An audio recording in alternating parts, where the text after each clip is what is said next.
If your vertical uploads look like a muddy, blurry mess on TikTok or Reels, it's probably because of how platforms crush your file quality. Today, I'll show you how to fix that with a manual workflow in DaVinci Resolve, and then show you a much faster way to do it automatically. Start by setting your project timeline to vertical HD and carefully reframe your 4K footage so the subject stays perfectly centered. Before you export, hop into the color page and add a tiny bit of sharpening to the image so it survives the platform's heavy compression. Instead of basic MP4, try exporting as QuickTime using the H.265 codec at a higher bitrate around 12,000 kilobits per second. This 10-bit format gives the platform way more data to work with, which keeps your fine details and skin textures looking sharp. Now, if you want to skip this tedious process, Vizard automates the whole thing for you in seconds.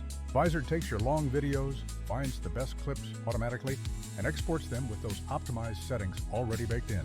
It even handles your content calendar and scheduling, letting you post daily without reinventing the wheel every single time. So try those export tweaks to keep your quality crisp, or check out Vizard if you're ready to scale your content without losing your mind.